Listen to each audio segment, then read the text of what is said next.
Hello everybody and welcome to the United Stand. This is your latest Manchester United news and transfer news. I hope you're all doing well this morning. And look, lots to talk about. We had the internationals last night, of course, with Bruno against Pogba and Martial and potentially Cristiano Ronaldo to United. But we're going to be starting off about David Alaba. We're going to be talking about potential for a director of football to come to Manchester United.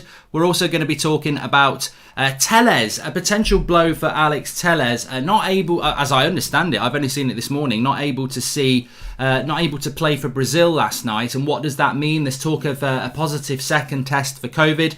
My understanding is that story has been misinterpreted. I think with Telles, what's actually happened is because he's had a positive test in the last few weeks, I think they were going to play in Uruguay or something like that. They've not let him in, or they've not let him play, or something like that. So I don't think it's a second COVID test. I think he has tested negative. It's just protocols in that particular South American country that he's playing in. So he should be fine. I wouldn't read too much into that. I think he's due to go and play another game for Brazil before he comes back to Manchester United. So we'll see about that. I mean, Jack says Telles has got COVID again. I don't think that is what's happened. Again, I think it's a misinterpretation of the article that people are trying to make a big thing of us. But look, thanks everyone who tuned into the charity stream yesterday, by the way. You can still contribute by going to Mark Goldbridge, That's Football, or checking my Twitter timeline.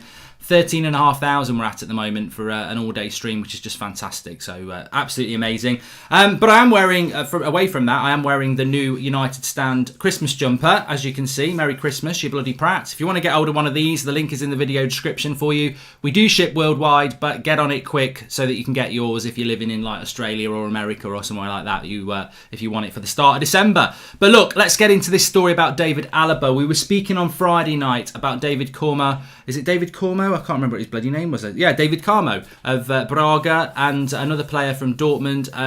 But the interesting thing is about David Alaba is that he is only just 28. I think people think he's old. He's too old for what Manchester United need. He's only just 28. He's basically the same age as Harry Maguire, as Paul Pogba. And I mean, look, you might be writing them off for different reasons, but David Alaba is not old.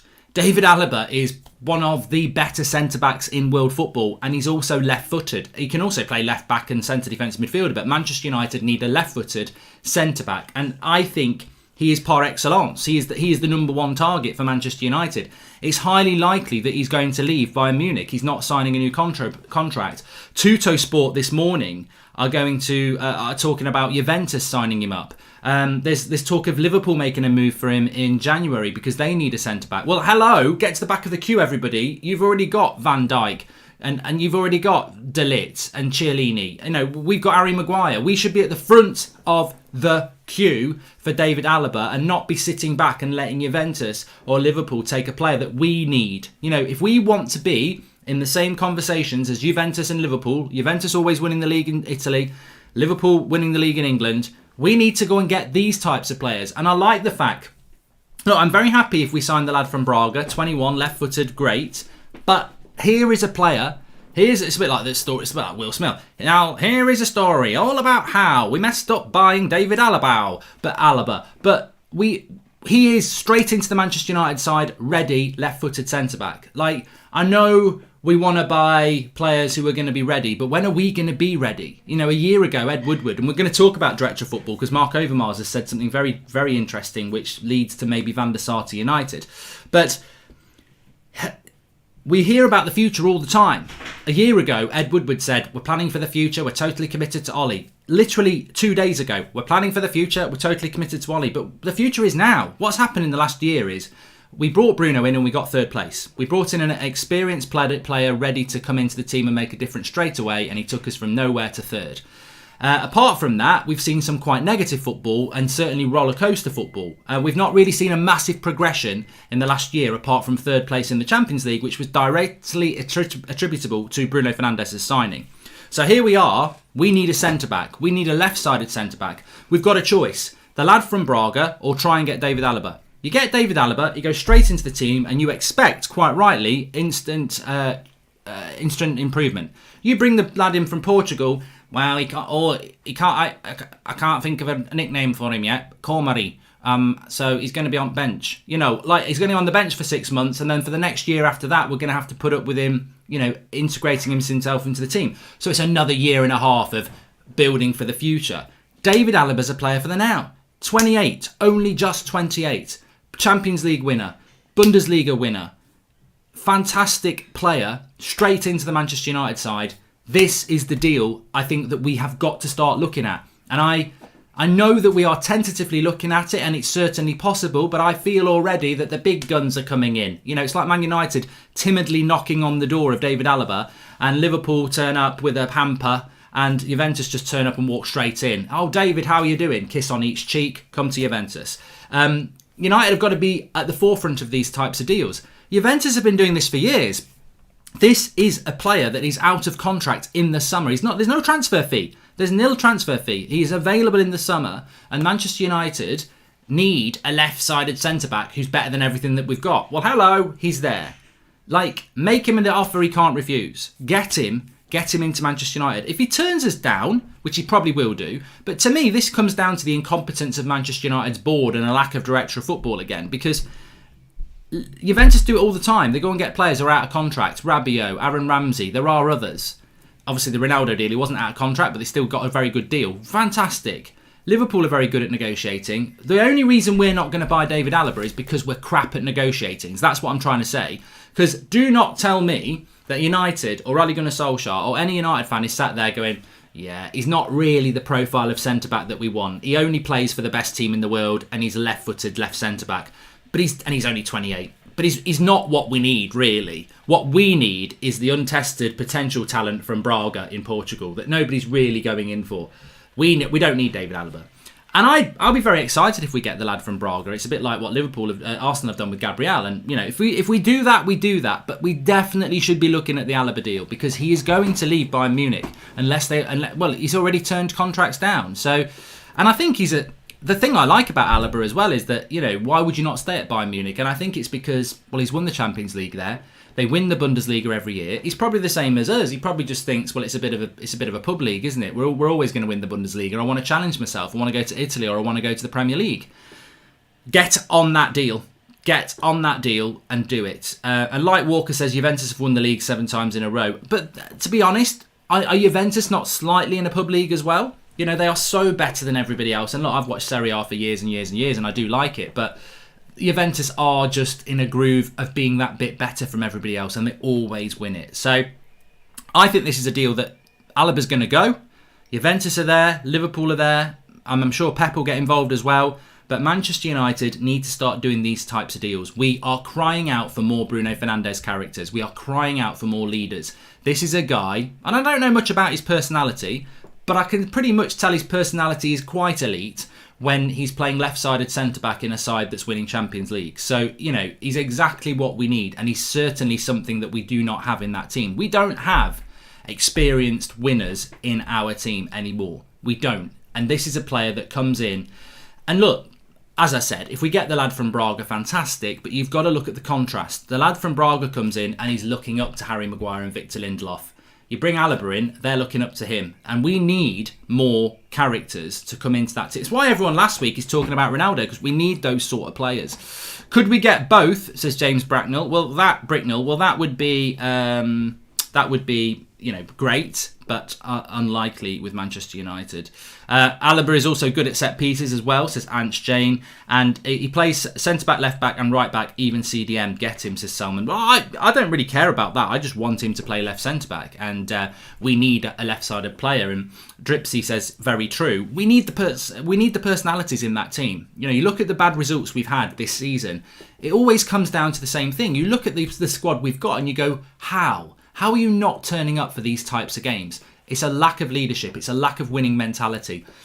If you could get Ronaldo and David Alaba next summer, I would say forget everything else. If we got Alaba and Ronaldo next summer, I wouldn't even cry about not getting a Jadon Sancho, about not getting a Declan Rice, because I'd go, you know what? We've just gone and got 2 really big leaders in 2 big positions there. So Man United need to be looking at that. Ronaldo's a one-off. I watched the game. Well, look, let me just talk about David Alaba first, because I want to talk about Bruno and Pogba last night and Martial as well. But he's free in the summer. It's very much the same as Upamecano. Upamecano is a player that I don't mind us going for, but I think we're going to see a lot of competition for. And with Upamecano, I think if you want Upamecano or you want David Alaba, you do a deal in January. I'm looking at the news this morning and I'm seeing that Man City and Pep are close to a new contract. So he ain't going anywhere, which is good in a way because it means Poch ain't going there if you want Poch at United. But I also see them being linked to Messi, who's out of contract in the summer apparently. I also see them being linked to Jack Grealish. Man City are looking to go again. Chelsea will go again. Liverpool will get over their injury crisis. What are we doing? If I'm absolutely blunt, and I want us to do well, everybody is dodgy this season. Liverpool are dodgy, Chelsea are not formed, and Man City are dodgy. They're all working to not be dodgy. What's our excuse? I was thinking about this morning. What's our excuse? Yeah, we're dodgy, but we've got no injuries. We messed the transfer window up. You can't say, well, if we got Sancho and Upamecano, we didn't get that. That's the club we are. We can't say, well, Liverpool got an injury crisis, but we didn't get Sancho, because we may never get Sancho. That's the board we have. We are what we are. We've got the squad. We have no excuses, really. We've got no injuries. We've got nobody out, and we're still not able to be anywhere near the top of this league. Yet we know Liverpool, Man City and Chelsea are just going to keep improving when they can. United need to look at that January transfer window, look at what all our rivals are planning on doing, and start putting some big plans in place. If you want David Alaba, you go to Bayern Munich in January and you say there's 15 million quid, because Juventus are going to wait till the summer. But Alaba can talk to people in January and Bayern Munich can't stop him. You've got to go in there and go, look, we can wait till the summer, we can get him for free, but we'll probably lose to Juventus. We can go in January, we can give him 15 million quid and we might get the deal done. Same with Upamecano and his release clause. It's £40 million. You go in with 45 in January and Leipzig might go, there's the deal, let's get it done. United need to be planning far, far better than they are. And and you know what, to be honest with you, time moves on. Sancho was last summer's deal.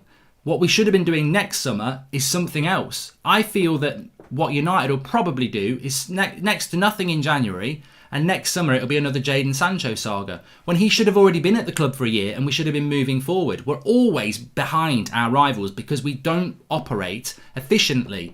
And it wouldn't surprise me next summer if we don't get Alaba, if we don't get Upamecano, if we don't get Ronaldo. They all move to other rivals and we spend our time going for Jadon Sancho, who's probably had a very mixed season because his head isn't in the right place. We'll spend all summer doing it. We'll high five to say we've done it. We should have done it a year ago and we've missed out on targets that we should be getting the next summer. And this is the incompetence of the board. And that is why when I saw comments this morning from Overmars saying that it might be time for him to move on from Ajax as director of football with Edwin van der Sar, because they do come as a pair. Van der Sar is more of a chief executive and Mark Overmars is the director of football of Ajax.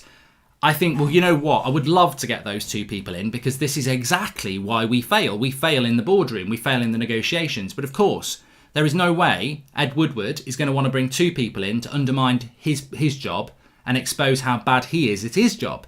So we won't be bringing Van der Sar and Mark Overmars in, but they're exactly the sort of people we should be bringing in. They're talking about going. I guarantee they'll end up at Barcelona or Juventus or somewhere like that, but they won't end up at Manchester United because we're not going to be that competent, because Ed Woodward and co, they still want to keep playing the world's best game of Football Manager badly. But we do need those two sort of people, because if you did bring in an Overmars and a Van der Sar, you would see more David Alabas, Cristiano Ronaldos. You would see those sort of deals being done because they're competent people and they would be working on things that you're thinking about in your head right now. And it always comes back to the same thing. There are opportunities there. There are opportunities there. We've got the money. We've definitely got the money. We can speculate to accumulate. All right, COVID's here now, but in 10 years it won't be. And in the next 9 years, we will fans will go back into the ground.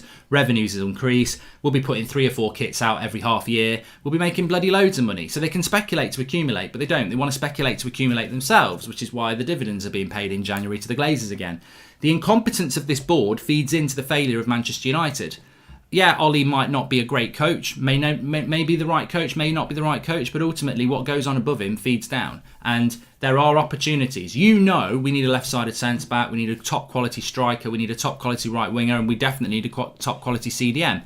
We ain't got any of those on the horizon at the moment, and they should all be lined up, and a competent director of football would do that. So, yeah, that's where we are with that one. But, I'd be all over a David Alaba deal. All over it. You've got to be, but the thing is, He's free in the summer. He's available. He wants to go. He's going to look at the best offer. We can probably make the best offer, but we just can't. We can't present the best offer because we've got people who are proven incompetent. And if I'm David Alaba and I've got an offer from Liverpool, Juventus and Manchester United, if I'm absolutely honest, I'm going to Juventus or Liverpool because United are just going to embarrass themselves. Well, there's the challenge. Start doing those deals because I tell you what, if you get David Alaba, I know Juventus and Liverpool want him, so these are the challenges that Ed Woodward and co should be taking on and going, right, I'm going to prove it. Do you not want to be the best at your job in your field? Like, do you not want to take those challenges on? You embarrassed yourself a year ago with Haaland. You embarrassed yourself with Bellingham. You've embarrassed yourself with Sancho. You embarrass yourself every day by not being able to offload crap like that we've still got at the club. Why would you not look at a David Alaba or a Cristiano Ronaldo deal and go, here's my opportunity to show I'm good at my job? Do you not get up in the morning and have pride in trying to be good at your job? Or is it just always about delivering an apple to the Glazers and giving them dividends? This is the direction of the football club that frustrates so many fans, is because the motivation as a chief executive of Manchester United Football Club should be to make Manchester United the best football club in the world, not to make your bosses rich. And that's where this club goes wrong, because I don't see any professional pride when we embarrass ourselves, and they embarrass us as fans to the rest of the world, but they don't seem to care about that. There doesn't seem to be any lamenting. You listen to Woodward's comments this week. I'd be mortifiedly embarrassed if I'd spent all summer trying to sign Jadon Sancho and then I didn't get him. But there he is, we fully back Ollie, and it's like, hold on a minute, why are you telling us that you back Ollie when we don't back you? Like, why are you sitting there with a position of power, talking about Ollie's future when you shouldn't have a future in this job? And everybody's so comfortable, and everybody's got the wrong mentality in that football club. I would be there as chief executive. You would be there as chief executive, and I would be looking at Ronaldo and going, "That's the deal next summer that turns this club around." He's a leader. He's still fantastic. Marketability. He's going to come into that team and make us better. It's a big statement. It's going to make me look good. It's going to make the owners look good. It's going to make the club look good. Perception is everything in an entertainment business. Let's get working on that deal. We've got to make it happen. And David Alaba, I tell you what, if we could get him, Champions League winner, 28, left-footed centre-back, Juventus are after him, Liverpool want him, we can pull that off. That's a big, big statement signing. But that won't be in their head. Their head will be, how do we sort these dividends out next year whilst also trying to get into the top four with what we've got? It's a mentality thing. Who is United's financial advisor? Because although it's their company, they can't just keep taking millions out yearly. That's not how business works. Well, Sean, it's the Glazers. The Glazers own the club.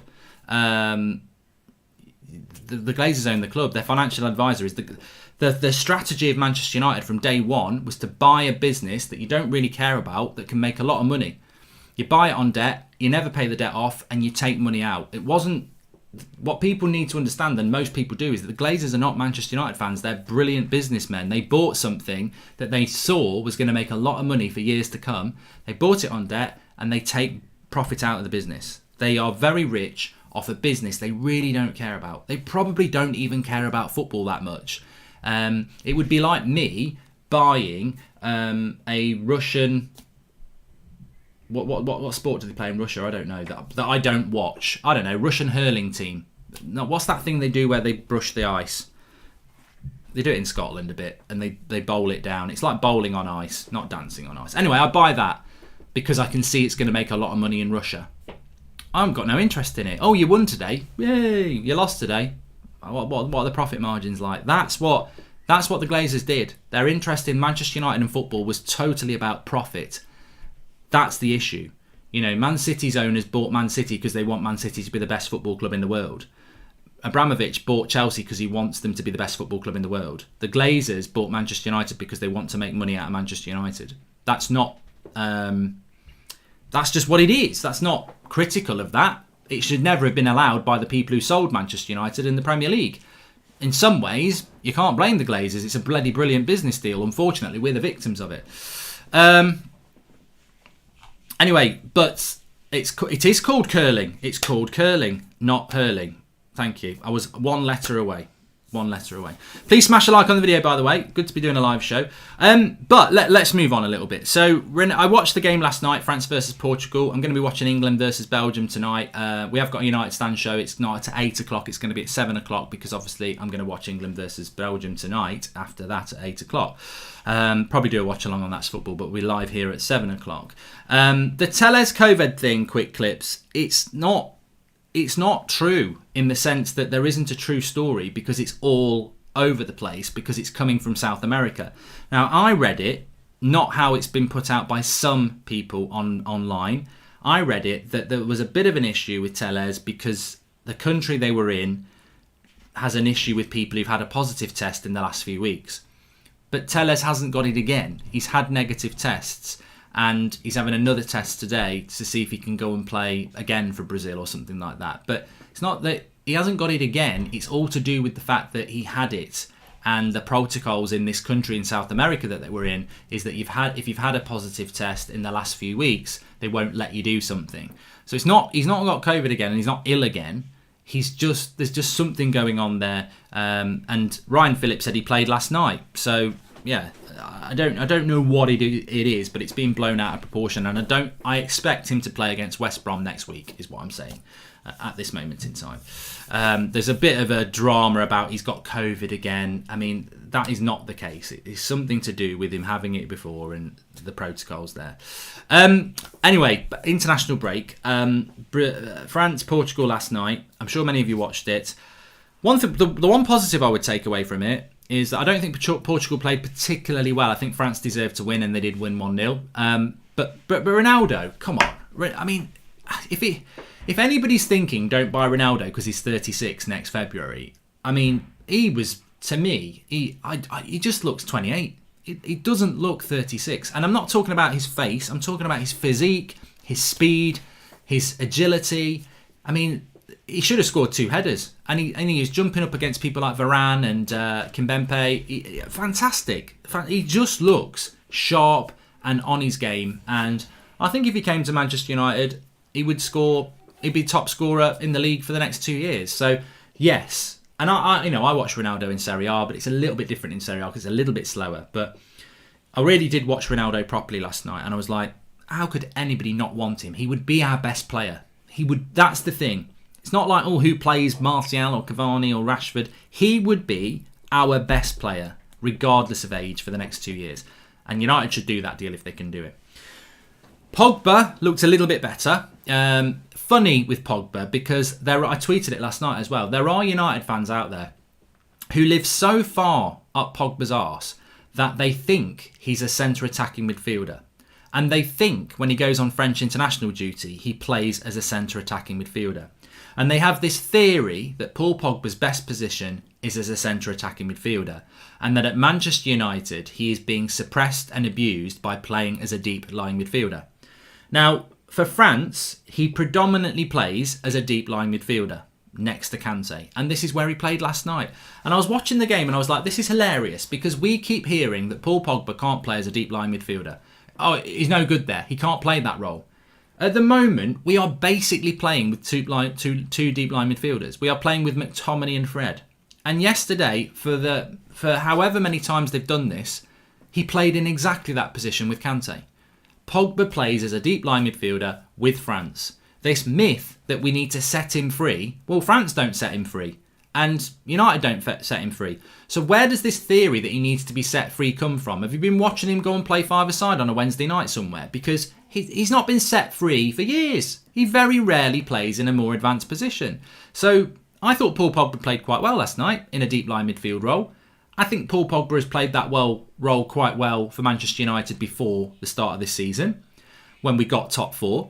I think that he's had COVID. I think he's getting back to full fitness, and I think when he's back to full fitness, he can kick McTominay or Fred out of the team and play as a deep line midfielder, because he does it for France. And that's my theory on Paul Pogba. I didn't think he was terrible last night. Should have scored a goal, but I thought Pogba looked better last night than he did on Wednesday, and then he did for United recently. Now, is that a French thing? Or is it actually he's starting to get his fitness levels back? Because I thought Pogba, look, I wouldn't give him any better than a 6 out of 10 average performance, but that's better than what he's been doing for the last few weeks. So I thought Paul Pogba did quite well. And he plays the deep line midfield role. Of course, I'd like to see him in a more box-to-box role, but when he plays with Matic will sit and he's got more licence to push forward anyway.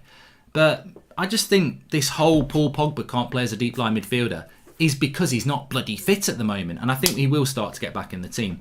The amount of what-ifs have been because of this club is painful. Ramos, Sancho, Griezmann, I feel helpless watching this club promote mediocrity, says Mansheep27.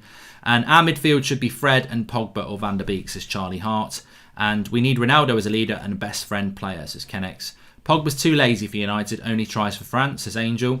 And people should be happy our players are balling for their national teams, building their confidence. Well, I don't know who's balling for their national teams. Zeniel says, I like your jumper. Link in the video description. Get yours ordered in. It's brand new out.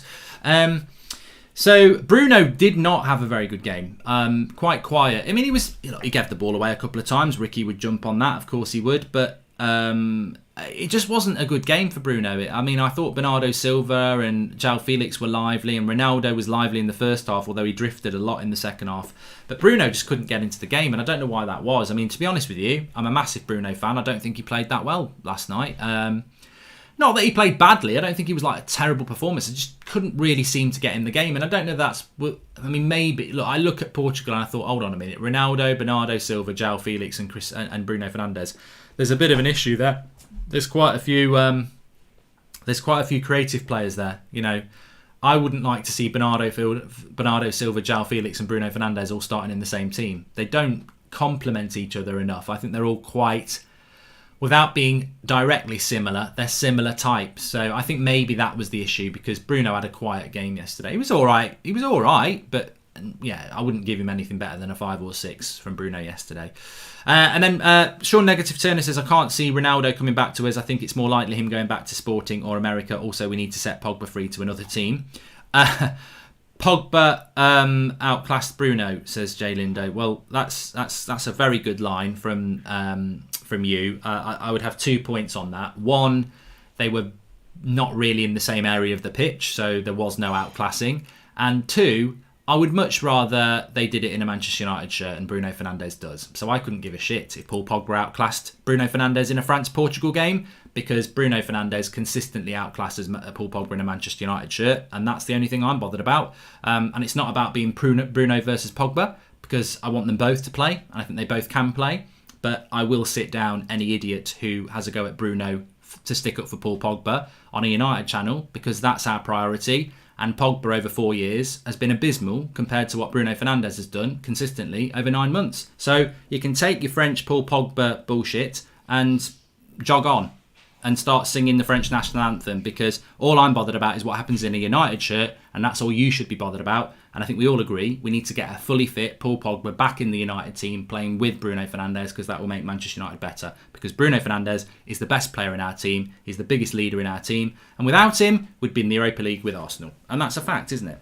As for Anthony Martial, again, I mean, look, Anthony Martial had quite a dividing performance yesterday. 3 big chances. First one he should have scored. Second one he headed it against the bar. I think he should have scored. Third one was a good save by Patricio, but again I think he should have scored. On another day he would have had hat-tricks for France. Now it's how you take that.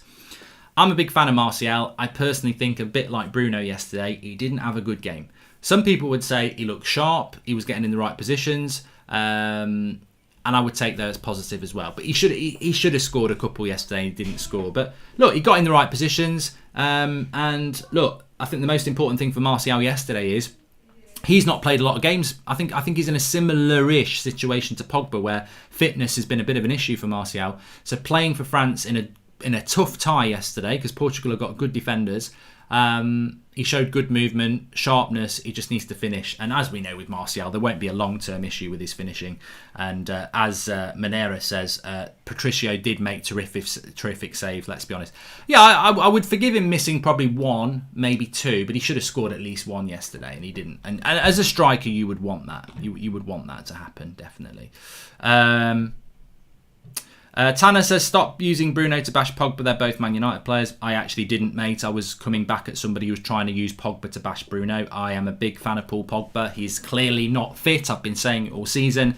And as I said like 3 or 4 minutes ago, I think Pogba can play as a deep line midfielder in this system, and I firmly believe they can both play in the same team. You know what that is? That's not bashing one player over another. That's actually supporting the team that we're meant to support, Manchester United, and wanting to see the best players on the pitch. I want to see Pogba and Bruno in the same team, holding each other's hands when they score a goal and celebrating. I don't do one player against the other in the same shirt. I think it's petty, childish, and I think it's a real damning negative thing in football that seems to be growing more popular over the last few years, where fans of a club will hate on a player in their club because he's better than another player in their club that they like more. I prefer Martial to Rashford. I don't hate Rashford. I like them both. I prefer Bruno to Pogba. I don't hate Pogba. I like them both. I want Manchester United to be successful. If Pogba starts playing really well and Bruno doesn't, drop Bruno. I'm not bothered. I want Manchester United to win. That's all I want.